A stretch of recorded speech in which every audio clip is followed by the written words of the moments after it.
السلام علیکم ورحمۃ اللہ وبرکاتہ۔ الحمد للہ وحدہ والصلاة والسلام علی من لا نبی بعدہ۔ عزیزان گرامی قدر، آج کی ہماری گفتگو کا عنوان ہے حجیت حدیث۔ آج جس معاشرے میں ہم اپنی زندگیاں بسر کر رہے ہیں، جہاں دین اسلام کے خلاف کئی قسم کے فتنے سر اٹھاتے ہوئے نظر آتے ہیں، ان فتنوں میں سے ایک فتنہ ہے انکار حدیث کا۔ یعنی بعض لوگوں کا یہ نظریہ ہے کہ حدیث حجت نہیں ہے، اور حدیث کو جھٹلانے کے لیے، اس کے انکار کرنے کے لیے کئی قسم کے بہانے اور حیلے تراشے جاتے ہیں۔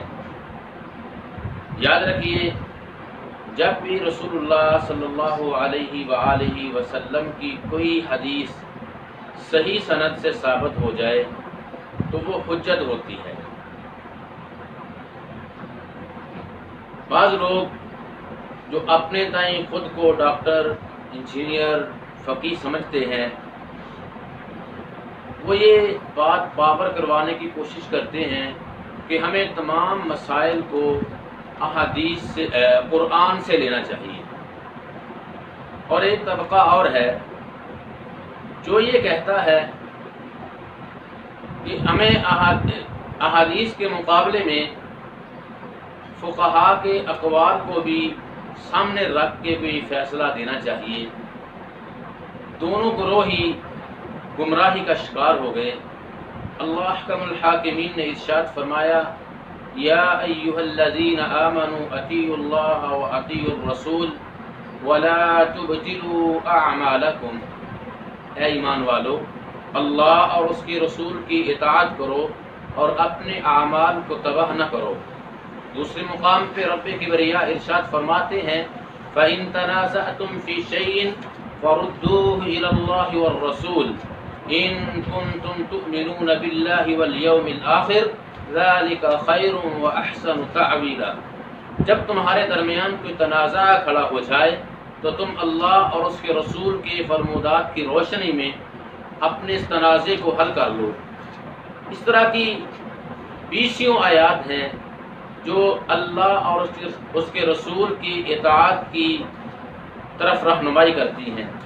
جن لوگوں کا یہ نظریہ ہے کہ صرف قرآن ہی کافی ہے، ان کے بارے میں رسول کریم صلی اللہ علیہ وآلہ وسلم کی ایک حدیث آپ کے سامنے عرض کرنا چاہتا ہوں۔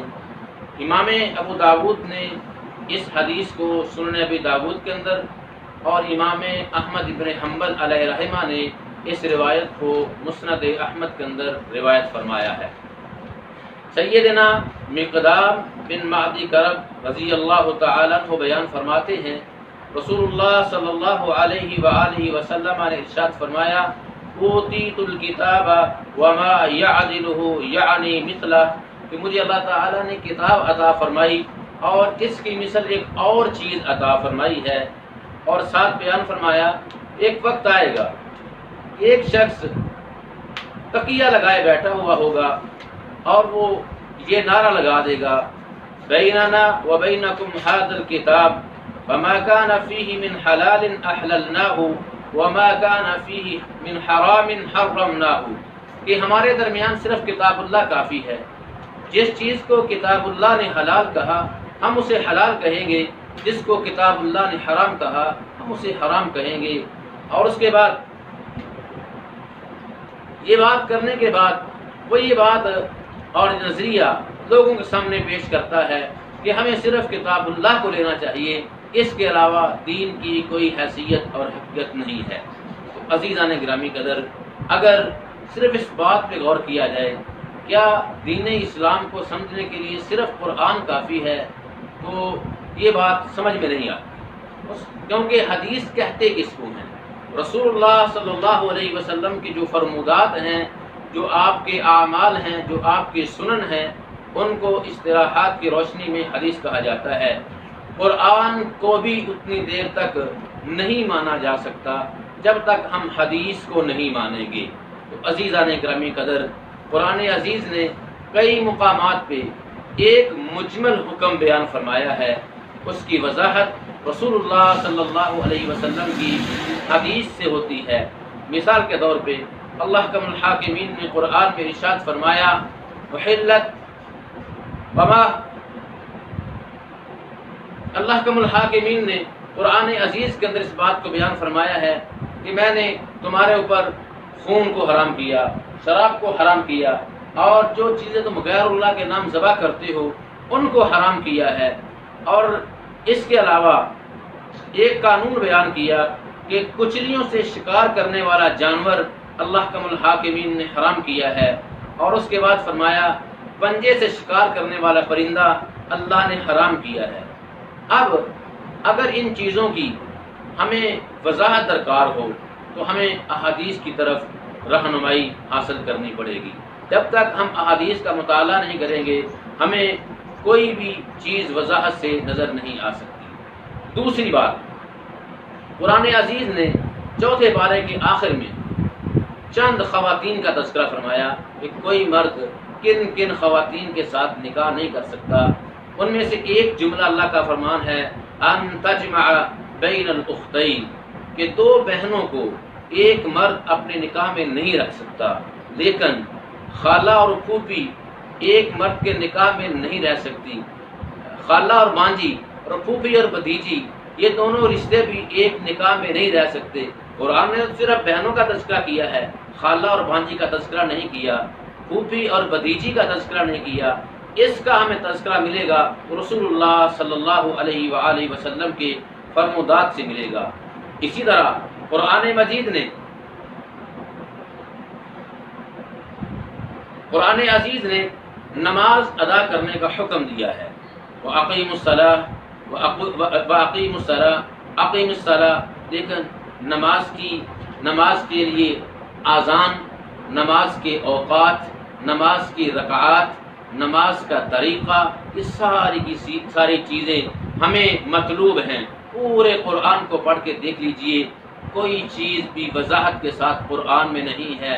قرآن میں صرف یہی ہے اقیموا الصلاۃ، نماز کو قائم کرو، کس وقت ادا کرنی ہے کوئی وضاحت نہیں ہے، کتنی رکعات ادا کرنی ہے کوئی وضاحت نہیں ہے، نماز کی شرائط کیا ہے کوئی وضاحت نہیں ہے۔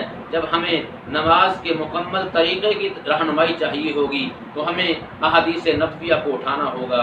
اس کے بعد قرآن عزیز نے نماز کو بلا ناغہ پڑھنے کا حکم دیا ہے، لیکن کچھ خواتین ایسی ہیں کہ جن کو اللہ کم الحاکمین نے نماز سے مستثنا کیا ہے، ان کا تذکرہ ہمیں قرآن سے نہیں ملے گا۔ اسی طرح قرآن عزیز نے رمضان المبارک کے روزوں کی فرضیت کا حکم دیا، یا ایھا الذین آمنوا کتب علیکم الصیام، روزے کی فرضیت کا حکم ہے، لیکن سحری اور افطاری کی اوقات کیا ہے ان کی وضاحت ہمیں احادیث نبوی سے ملے گی۔ رمضان المبارک کے روزے میں کن کن چیزوں سے اجتناب کرنا ہے، کون کون سے اعمال بندہ کر سکتا ہے، ان ساری کی ساری چیزوں کی وضاحت کے لیے ہمیں احادیث نبویہ کا مطالعہ کرنا پڑے گا۔ اسی طرح قرآن عزیز نے زکوٰۃ کا حکم دیا ہے، لیکن زکوٰۃ کا نصاب اور زکوٰۃ کے جو مستحق افراد ہیں ان کی رہنمائی کے لیے ہمیں احادیث نبویہ سے رہنمائی لینا پڑے گی۔ اسی طرح قرآن عزیز نے بیت اللہ کے حج کا تذکرہ کیا، وَلِلَّهِ عَلَى النَّاسِ حِجُّ الْبَيْتِ مَنِ اسْتَطَاعَ إِلَيْهِ سَبِيلًا، حج کا تذکرہ کیا، تمہارے اوپر حج ہے۔ وَأَذِّن لِلنَّاسِ بِالْحَجِّ، حج کے لیے اجازت اور حکم کے فرمودات قرآن میں بیان کیے ہیں۔ حج کا طریقہ کیا ہے، حج تمتع کیا ہے، حج افراد کیا ہے، حج قران کیا ہے، حج کے لیے شرائط کیا ہیں، حج کے لیے احرام کہاں سے باندھا جائے گا، اور تلبیہ کیسے کرنی ہے، طواف کیسے کرنا ہے، سعی کیسے کرنی ہے، یہ سارے کے سارے ارکان حج ہمیں قرآن میں کہیں نظر نہیں آتے۔ ان کی وضاحت کے لیے ہمیں احادیث سے رہنمائی لینا پڑے گی۔ اسی طرح اللہ کم الحاکمین نے قرآن عزیز کے اندر بیان کیا ہے فَانْكِحُوا مَا طَابَ لَكُم مِّنَ النِّسَاءِ مَثْنَىٰ وَثُلَاثَ، نکاح کے احکامات قرآن میں دے دیے ہیں۔ اب نکاح کے بعد جو عائلی زندگی ہے اس کی ساری کی ساری ڈیٹیل ہمیں احادیث سے حاصل کرنا پڑے گی۔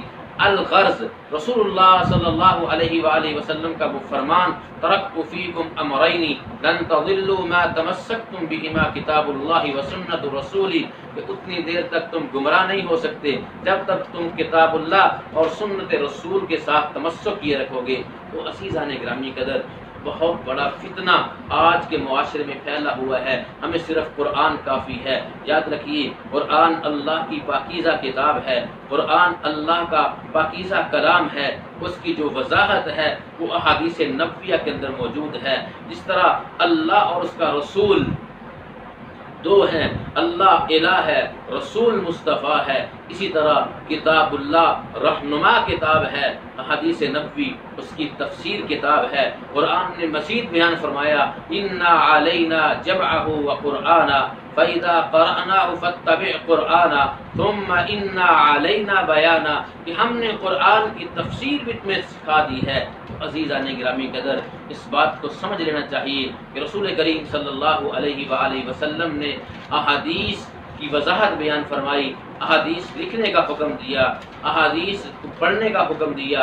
صحابہ اکرام احادیث کا دراسہ یعنی ایک دوسرے کے ساتھ تکرار کیا کرتے تھے، احادیث نبویہ کی روشنی میں اپنے مسائل کو حل کیا کرتے تھے۔ اللہ رحم و کریم ہمیں حدیث نبویہ کے ساتھ محبت کرنے کی توفیق نصیب فرمائے۔